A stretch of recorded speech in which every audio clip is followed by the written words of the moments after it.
நம்முடைய ரங்கராஜன் சார் நாளை இது மாதிரியாக ஒரு எதிர்பார்ப்பு இருக்கிறதுன்னு சொல்லுங்கள். பல வருடங்களாக பட்ஜெட் என்பது become a routine mathematical exercise. அதில் புதிய அறிவிப்புகளோ பெரிய எதிர்பார்ப்புகளோ அது நடைமுறைக்கு அது எதுவுமே நடக்கலை, அதுவும் நடக்கவும் இல்லை. இனியும் அந்த பாத் தொடர்ந்து அப்படி தான் போகும். சரி. ஏன்னா அரசு பொறுத்தவரை அவங்களுக்கு வரியை ஏற்றுவது என்பது பட்ஜெட் அவங்களுக்கு தேவையே இல்லை. ரைட்.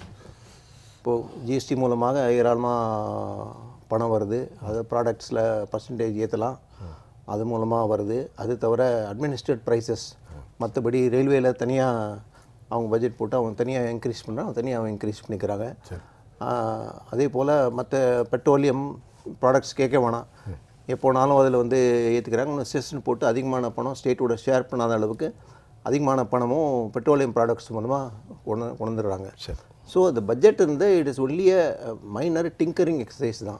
என்ன பண்ணுறாங்கன்னா மோஸ்ட்லி இப்போ ரொட்டீனாக ஒரு டிபார்ட்மெண்ட்டுக்கு அலோகேஷன் இருந்ததுன்னா அதுக்கு ஒரு 2% 3% ஆட் பண்ணுறாங்க. That is towards inflation. Okay. அப்படின்னு அரசாங்கமே அதை ஏற்றுக்கொண்டு பணவீக்கம். ஆமாம், அதுக்கு ஏற்றாற் போல் 2% 3% 5%ன்றது ஒரு nominal increase on previous years allocation. சரி. அது எல்லா டிபார்ட்மெண்ட்டும் தொடர்ந்து பண்ணுறாங்க. சரி. ஸோ இந்த மாதிரி ஒரு எக்ஸசைஸ் தான் தொடர்ந்து நடக்குது. ரைட். அதனால் பட்ஜெட் மூலமாக நம்ம எதிர்பார்க்குறதோ பெரிய விஷயமோ ஒன்றும் கிடையாது. இன்கம் டேக்ஸ் பொறுத்த சேலரி கிளாஸஸும் ஒரு மைனர் டிங்கரிங் அது போல தான் நடக்குது. ஒரு மேஜர் சேஞ்ச் அதுலேயும் எதிர்பார்ப்பு இல்லை. ஸோ எக்ஸ்பெக்டேஷன் பார்த்தா அவங்க தேவையும் இல்லை. அது பட்ஜெட்டில் ப்ராக்டிக்கலாக பார்த்தோன்னா பல்வேறு ஆண்டுகளில் பார்த்தீங்கன்னா அதுக்கான ஒரு fundamental solution to the economic ப்ராப்ளம்ஸோ அந்த மாதிரி எக்ஸசைஸ் எதுவுமே அதில் கிடையாது. ரொட்டீனாக நடக்கிற ஆனுவல் டிபார்ட்மெண்ட் இன்க்ரீசஸ் அப்படின்னு போட்டு செய்கிறாங்க. மற்றபடி அதில் எதிர்பார்ப்புன்றது நாட் அட் ஆல் ரிக்வயர்ட். ஏன்னா அந்த மாதிரி அவங்களும் சொல்லலை. இதில் நிறைய அனௌன்ஸ்மெண்ட்ஸ் வருமோ, இதெல்லாம் வருமோ, அதில் அந்த மெத்தடும் இல்லை. ஸோ நீங்கள் நாமினலாக சில இதில் வரி போடுவாங்க.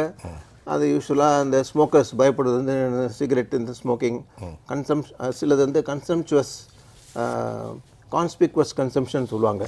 அதான் ரொம்ப லக்ஸுரி குட்ஸ், ரொம்ப ஹை ப்ரொஃபைல் கம்யூனிட்டி, கம்மியான பர்சன்டேஜ் சிகரெட்டு அவங்க கன்சியூம் பண்ணக்கூடிய சில ப்ராடக்ட்ஸ் பாதிக்காதுங்கிறீங்க. அதில் சிலது போடுவாங்க. நார்மலாக இது மட்டும் வராது. ஆனால் இன்ஃப்ளேஷன் பொறுத்தவரை நம்மளை பொறுத்தவரை ஏறிட்டு தான் இருக்குது. அதுக்கு main reason petroleum and diesel products rate அதிகமாக இருக்குது. சரி. இப்போ இன்ஃப்ளேஷன் இப்போ இன்றைக்கி 4க்குள்ளே தானே, கட்டுப்பாட்டுக்குள்ளே தான் இருக்குது, அதுக்கு மேலே போகலை. அது எப்படி நீங்கள் நெகட்டிவாக பார்க்குறீங்க? 4க்குள்ளே இருக்கலாங்கிறது தான் இந்த சார் சொன்னப்பறம் உங்கள்கிட்ட வரேன். ஜென்ரலாக எடுக்கிற ப்ராடக்ட்ஸு பொறுத்தவரை டேட்டாக்கு எடுக்கிற ப்ராடக்ட்ஸ் கவர்மெண்ட் என்ன ப்ராடக்ட்ஸ்லாம் சூஸ் பண்ணுறாங்களோ அதில் சூஸ் பண்ணுறாங்க. ஆனால் ரியாலிட்டின்னு நீங்கள் பார்த்தீங்கன்னா முக்காசி ப்ராடக்ட்ஸ் ஒரு 3-4 வருஷத்துக்கு பார்க்கும்போது பார்த்தீங்கன்னா கிடு மலன்னு ஏறுது. It is going up in trigonometric proportions. Salary increase எல்லாம் சாதாரண அரித்மெட்டிக்கல் ப்ரொபோர்ஷனில் போகுது. டைனி. ஆமாம். Dearness allowance is suppose to compensate. Dearness allowance full compensation for cost of living index கிடையாது. அது ஒரு பார்ஷியலாக மீட் பண்ணுறது தான் அது. Very good. அது எடுக்கிற ஃபேக்டர்ஸும் அது கொடுக்குற அமௌண்ட்டும் even according to government norms it is not 100% compensation for the cost of living. ஆனால் அது எதுவும் இல்லை. ஸோ அந்த கேப் ஏறிட்டே தான் இருக்குது. சாதாரண மக்கள் பயன்படுத்தக்கூடிய டெய்லி பர்பஸஸ்க்காக யூஸ் பண்ணுற ப்ராடக்ட்ஸ், ஃபுட் ப்ராடக்ட்ஸ் இன்க்ளூடிங், குறிப்பாக ஃபுட் ப்ராடக்ட்ஸ், நீங்கள் அதே மாதிரி டிரான்ஸ்போர்ட்டேஷன், இந்த காஸ்ட் எல்லாம் ரொம்ப கடுமையாக ஏறுது. ஹவுசிங் செக்டருக்கு அங்கே கொஞ்சம் ரிலீஃப் கொடுக்கலாம். In terms of repayment of interest அவங்க கொஞ்சம் மாதிரிலாம் இன்ட்ரெஸ்ட் கொடுக்கலாம். ஆனால் இது மோஸ்ட்லி இது யாருக்கு போகுதுன்னா ஹை இன்கம் குரூப்ஸ் தான் போகுது. சரி. இன்றைக்கி யார் இன்றைக்கி பெரிய அளவில் லோன் வாங்கி வீடு வாங்கி லோன் வாங்கி பேமெண்ட்லாம் become very very difficult. It is become out of reach for the middle class. Even poor sections விட்டுருங்க, ஈவன் மிடில் கிளாஸ்க்கே ரொம்ப கஷ்டம். ஸோ நீங்கள் இப்படி இருக்கிற சிச்சுவேஷனில் உங்களுக்கு காஸ்ட் ஆஃப் லிவிங்கும் இன்ஃப்ளேஷனுக்கான ஃபண்டமெண்டல் சொல்யூஷன்ஸ் கிடையாது. அது ஏறிட்டு தான் இருக்குது. It become fact of life. வருஷம் நீங்கள் வந்து இது சம்பளம் கொஞ்சம் கூடுற மாதிரி இன்ஃப்ளேஷனும் கூட கூட ஏறிட்டே போகுது. பட் இன் ரியல் டேர்ம்ஸ் நம்ம மார்க்கெட்டில் போய் வாங்குகிற பொருள் வந்து பார்த்தீங்கன்னா it is shooting up அலார்மிங்லி.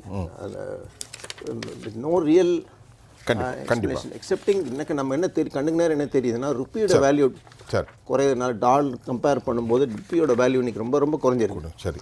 So இந்த ட்ரெண்ட் கண்டினியூ ஆகுதுன்னா it is going to continue to affect the value of the Indian rupee. Very good, very good. இதுக்கு என்ன தீர்வுன்றது பார்க்கணும். And whatever you say EU இதெல்லாம் காம்பன்சேஷன். நான் ஒன்று என்ன சொல்ல விரும்புகிறேன்னா ஒரு இஷ்யூ நடக்கும்போது அவனுக்கு கவுண்டராக ஏதாவது ஒன்று பண்ணுறது. இப்போது சைனா மாவட்ட கூப்பிட்டு அவனை வந்து ராஜ உபகாரம் பண்ணி அவன் சைனா மிக உயர்த்தி அவங்க எதிரின்னு நமக்கு தெரியாதா? எதிரி தான். அப்புறம் பார்டரில் ஒரு அட்டாக் பண்ணோன்னு ban Chinese goods, don't buy Chinese ப்ராடக்ட்ஸ்னு போட்டாங்க. ஆனால் இப்போ 65 ஆனால் நீங்கள் 2-3 வருஷமாக நீங்கள் பார்த்தீங்கன்னா இம்போர்ட்ஸ் ஃப்ரம் சைனா ஹையஸ்ட். வழி இல்லைன்றது அப்போ மக்களை நீங்கள் புறக்க வைக்கணும்னு சொல்கிறது ஒன்று. ஆனால் இன்ஃபேக்ட் வந்து உள்ளூர நீங்கள் பார்த்தீங்கன்னா imports from China reach unprecedented levels. அது போக ஆனால் இப்போது அது ஒரு ஸ்டாப் வரும்போது அமெரிக்காவோட கை கோத்து இருக்கும்போது எவ்ரிதிங் இஸ் ஃபைன். அமெரிக்கா எப்போ தடையை வந்து விதிக்கிறாங்களோ அப்போ என்ன அமெரிக்கா கவுண்டராக தான் இப்போ வந்து EUலாம் பண்ணலாங்க. ஏன் அதுக்கு முன்னாலும் பண்ணலையா? அமெரிக்கா ஏன் பண்ணலாமேன்றேன். இப்போ now you want to put down America as a factor, you want to say EU and others will compensate. Which is already options are already open. நீங்க ஒரு வார்த்தை சொன்னீங்க, என்ன பண்ணாங்க? கவுண்டரா தான் பண்றாங்க. அன்பிரசிடென்டட் சொன்னீங்க. we need more requirements. ஆமா. சோ நம்ம என்ன பண்ணலாம்? சோ அமெரிக்காவா அவனுக்கு பாடம் புகட்டுறேன் பார். இப்போ மறுபடியும் சைனாவோட கை கோத்து மறுபடியும் விசிட்ஸ்லாம் போய் சைனாவோட மீண்டும் பொருள் வாங்கலாம். அப்போ 2 வருஷத்துக்கு முன்னாடி China boycott China goods plan என்னாச்சு? அது கடப்புல தூக்கி போட்டாங்க. அதே மாதிரி அமெரிக்காவுக்கு பாடம் புகட்டுறோம் பார் சொல்லிட்டு நம்ம ரெண்டா பேசுவோம். EU இதெல்லாம் போறாங்க. there is no sustained comprehensive policy. நீங்கள் நினைத்தாலும் இன்னைக்கு வாதிட முடியாது. இல்ல அதான் தெரியுமா சார், இன்னைக்கு நீங்கள் நினைத்தாலும் வாதிட முடியாத ஒரு அற்புதமான கலந்துரையாடல். நம்ம இப்போ ரெண்டாவது பேசலாம். வெளியில கடையில் போய் சாதாரண ஹோட்டலில் சாப்பிட்ற வந்து ஒரு 2 வருஷத்துக்கு முன்னாடி 80 ரூபாய் இருந்தது ஒரு அளவு சாப்பாடு. அப்புறம் போன வருஷம் 95 ஆகுங்க. இந்த வருஷம் 120 ரூபா இருக்கு சார். ஆமாம், 120 ரூபா ஒரு அளவு சாப்பாடு. சாதாரண ஹோட்டல் நான் சொன்னேன். மக்கள் போகிறாங்க. அந்த ஹோட்டல் போகிற மக்கள் என்ன பண்ணுறாங்க? இல்லைன்னா அதுதான் தெருவோரமாக இருக்கிற ஜெயந்தி பவன் 30 ரூபா, கால் பிளேட், அரை பிளேட் 40 ரூபா எதையோ சாப்பிட்டு போறாங்க. ஹோட்டல்ல நீ போனா அதுக்கு மேல அந்த GST வேற இதெல்லாம் போட்டு 120 ரூபா 130 ரூபாய்க்கு ஒரு அளவு சாப்பாடு. இது ஆவரேஜ் நான் சொல்றேன். சில இதெல்லாம் இறங்கி இருக்கும், சில இதெல்லாம் ஏறும். இவங்க சொல்ற மாதிரி சில ஐட்டம் ஏறதான் ஏறும். எல்லா ஐட்டம் ஏறனால நீங்க பாக்கும்போது ஆவரேஜ் தான் உங்களுக்கு அந்த average inflation of basket of commodities 12% இருந்தது. இப்போ 1.4 to 1.7 last year abnormal case சொல்றீங்க. ஆவரேஜ் 4 to 5% இன்கிரீஸ் இருக்கும் சார். Okay, 3 to 4%. நான் என்ன சொல்கிறேன், சாதாரண மக்கள் வந்து நாம் இப்போ வந்து நான் பயன்படுத்த ஆர்டினரி ப்ராடக்ட் சொல்கிறேன். 10 ரூபா இந்த டீ, 8 ரூபா 10 ரூபா டீ இன்னி 12 ரூபா ஆயிடுச்சு சார். நான் எடுத்து பார்க்குறேன் சார். சாதாரண மக்கள் யூஸ் பண்ணுறேன் சொல்லி முடிக்கிட்டு மிடில் கிளாஸ் பீப்புள் இருக்காங்க. அதோட கீழே 2 வேளை சாப்பிடக்கூட முடியாதவங்க இருக்காங்க. அந்த மாதிரி இருக்கவங்களுக்கு இன்ஃப்ளேஷனுக்கும் இதுக்கு சம்மந்தமே இல்லை. அவங்க எவ்வளோ கம்மியாக இருந்தாலும் அவங்களுக்கு கிடைக்க போகிறது இல்லை. அவங்கள மேலே கொண்டு வரணும்னா எக்கச்சக்கமாக வேலை பண்ணணும். அது நடக்கலை. எந்த கவர்மெண்ட் வந்தாலும் இப்போ இது வரைக்கும் பண்ணலை. அன்றைக்கி 1950 எப்படி இருந்தாங்களோ அதே மாதிரி தான் இப்போயும் இருக்காங்க. அவங்க ஃபேமிலி ஃபுல்லாக அது ஒரு பக்கம் விட்டுருங்க. நீங்கள் common middle class people and higher middle class பீப்புளில் வேலை ஜாஸ்தியாக இருக்குன்னு அவங்க வருத்தப்பட மாட்டாங்க. ஏன்னா அவங்க வந்து பேங்க்கில் ஜாயின் பண்ணும்போது, நான் ஜாயின் பண்ணும்போது என்னோடய சம்பளம் வந்து 400 ரூபா 80s. இன்றைக்கி அதே பேங்க் கிளார்க்காக ஜாயின் பண்ணவனுக்கு 35,000 ரூபா.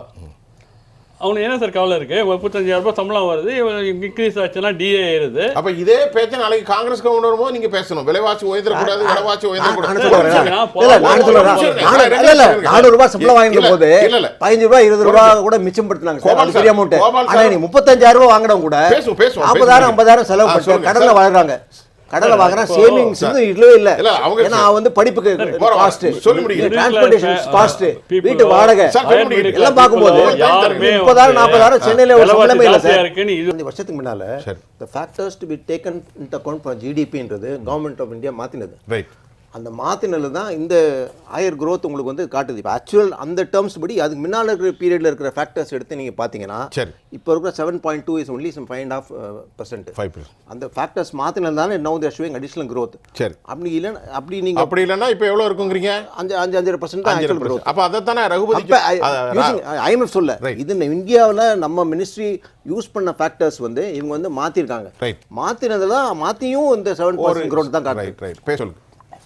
இப்போ ஒரு முக்கியமான பிரச்சனை நமக்கு வந்து ஆயில் பிரைஸ். இப்போ அமெரிக்கா என்ன சொல்றான், நீங்க வந்து ரஷ்யாலேயே வாங்குறீங்க, அப்போ we stand upright by our own policies, we'll refuse to bend before anybody, nobody from abroad can dictate our terms எல்லாம் சொல்லிட்டு கடைசியில last few months என்ன ஆயிடுச்சு, even America and even India has indirectly conceded that it has reduced the level of Russian oil imports. பண்ணிருக்காலே அது ஒரு fact.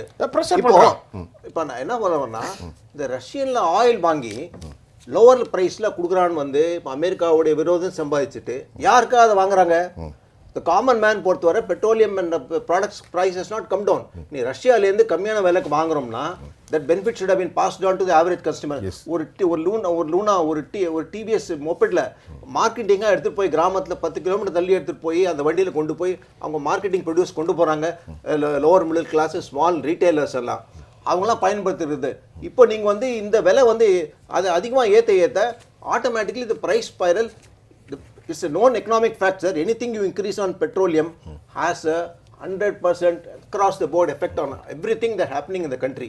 ஏனா எல்லாமே எல்லாமே உங்களுக்கு manufacturing affect ஆகுது, distribution affect ஆகுது, yes, transportation affect ஆகுது. Finally end of the day all prices are increased. Whereas if you are smart, what you should do is இந்த பயன்படுத்துறவங்க இருக்காங்க இல்லையா, இந்த பயன்படுத்துறவங்கள வந்து அந்த என்ன யார் பயன்படுத்துறாங்க அவங்க மேல அந்த வரி போட்டா இட்ஸ் ஓகே. ஆனா நீங்க பெட்ரோலியம் அண்ட் டீசல் பிரைசஸ்ல நீங்க வந்து இன்க்ரீஸ் பண்ணும்போது it becomes an across the board tax on everybody uniformly across the country in which the entire economy comes under peril. அதான் சொல்ல வராங்க, ரஷ்யன் கம்பெனில கம்மியான பிரைஸ்ல வாங்கிட்டு private oil companies are making huge profits sir. அவங்க huge ப்ராஃபிட்ஸா வாங்குறதுக்கு இப்போ அமெரிக்காவோட விரோதம் சம்பாதிச்சுட்டு ஒரு பக்கம் டாரிஃப் ஏத்துறாங்க. That is affecting the India. அமெரிக்காவோட விரோதத்தை நாம சம்பாதிக்கல, அமெரிக்கா நம்ம மீது டிக்டேட் பண்ணிருக்காங்க. நீங்க தான் சொன்னீங்க. Okay, let it be whatever be the reason. Whatever be the reason, we are suffering because of their policy to benefit a few private oil companies in India who are indulging in exorbitant profiteering at the expense of the common man. நீ வாங்கி நான் common மேனுக்கு pass on பண்ணி 90 ரூபாய் 100 ரூபாய் இருக்கிற petrol diesel price 60 ரூபாய் 50 ரூபாய் 60 ரூபாய் போட்டா benefit goes to all Indians who are throughout the country and more purchasing power. They in turn generate more power, money on hand with which he will go and buy in the market. That is the proper way to generate additional demand. Why not? The problem in India is supply is there, but there is no demand because the average person does not have money to spend. In the spending money increase பண்ணனும்னா you must enable him to reduce his level of expenditure. So India economics la வந்து it's a sound fact. Petroleum diesel petrol ஏத்துறது across the board increase வந்து எல்லா செக்டரும் பாதிக்கிறதுனால இப்போ சாதாரண மக்கள் பயன்படுத்துற எல்லா ப்ராடக்ட்ஸ் விலை வந்து 1க்கு 2 3 மடங்கு ஏறுறதுக்கு முக்கியமான காரணம் அதுதான். ஒரு முக்கியமான விஷயம், ஒரே நிமிஷம் தான், பட்ஜெட்டின் போது ஒரு முக்கியமான விஷயம் என்ன வரும்னா, டோட்டல் அவுட்ஸ்டாண்டிங் டெப்ட் ஆஃப் கவர்மெண்ட் ஆஃப் இந்தியா 2013-14ல 58.6 லட்சம் கோடி தான் இருந்தது. ஆனா இப்போ சென்ற மார்ச் 2025ல 181 லட்சம் கோடியா உயர்ந்திருக்கு. Rise of 174% of government of India debt. இது ஒரு அளிக்கிற விஷயம். ரெண்டாவது, டெட் டு ஜிடிபி ரேஷியோ 52.2% வந்து 2013. இப்போ சென்ற ஆண்டு 57.1% கூடி இருக்கு. இது ஒரு கவலை அளிக்கிற விஷயம். அதே மாதிரி எக்ஸ்டர்னல் டெட், சார் கூட சொன்ன எக்ஸ்டர்னல் டெட் வந்து 3.74 lakh crore இருந்து 2013-14ல இன்னைக்கு தேதி சென்ற வருஷம் பார்த்தீங்கன்னா 7.4 lakh crore வந்து ரைஸ் ஆயிருக்கு. ஆல்மோஸ்ட் 2.5 times ரைஸா இருக்கு. இதெல்லாம் கவலை அளிக்கக்கூடிய விஷயம். இது என்ன சொல்றாங்க, டெவலப்பிங் கண்ட்ரீஸ் மஸ்ட் பீ அதுல நிறைய பேசிங்க சார். எனக்கு இருக்கிறது ஒரு நிமிஷம் தான் சார். கொஞ்சம் நிறைய பேசிங்க. 700% I'm not completed. ஒரு பேட்டரி இல்ல. பெரிய கார்ப்பரேட்